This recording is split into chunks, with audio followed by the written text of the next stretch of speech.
સમાચાર સાબરકાંઠાથી મળી રહ્યા છે કે જ્યાં સીએમ ભૂપેન્દ્ર પટેલ હિંમતનગરના પ્રવાસી હોવાની વિગતો છે। જિલ્લા ભાજપ સંગઠનની બેઠકમાં સીએમ હાજરી આપવાના છે। હિંમતનગરમાં સ્ટાર સિટી ખાતે બેઠક યોજાઈ રહી છે। આપણે કહીએ કે જિલ્લા ભાજપના 100 કરતા વધુ કાર્યકરો આ બેઠકમાં ઉપસ્થિત રહેવાના છે। હિંમતનગરના પ્રવાસે મુખ્યપ્રધાન કે જ્યાં જિલ્લા ભાજપ સંગઠનની બેઠકનું આયોજન અને તેમાં મુખ્યપ્રધાનની હાજરી રહેવાની છે। જાણકારી એવી મળી રહી છે કે જિલ્લા ભાજપના 100 કરતા પણ વધુ કાર્યકર્તાઓ આ બેઠકમાં ઉપસ્થિત રહેશે। જોવાનું રહેશે આ બેઠક બાદ શું અપડેટ સામે આવે છે, કયા કયા મુદ્દાઓ ચર્ચાઈ થઈ। મુખ્યપ્રધાન અત્યારે હિંમતનગર હોવાની જાણકારી મળી રહી છે અને તેમની આ મુલાકાત દરમિયાન જ જિલ્લા ભાજપ સંગઠનની એક બેઠક મળી રહી છે કે જેમાં ખુદ સીએમ પણ હાજરી આપવાના છે।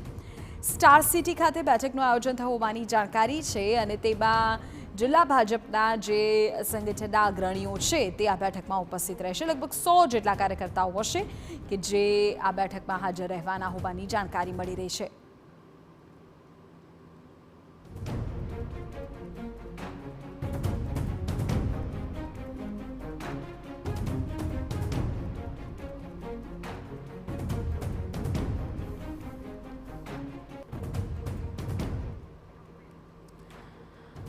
અમારા સંવાદદાતા વધુ જાણકારી સાથે જોડાઈ ગયા છે ફોન લાઈન પર અવનીશ ગોસ્વામી। અવનીશ, પૂરી વિગતો।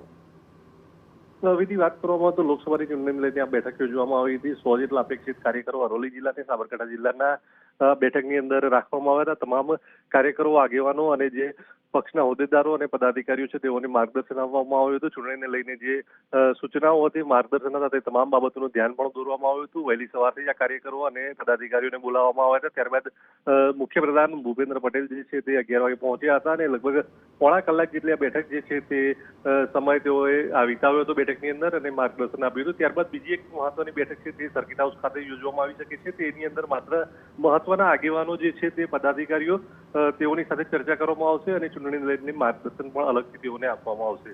આભાર અવનીશ, તમામ જાણકારી બદલ। તો ચૂંટણીલક્ષી માર્ગદર્શન અને અન્ય કેટલાક ટાસ્ક સ્વાભાવિકપણે મુખ્યમંત્રી આપી શકે છે આજની આ બેઠકમાં।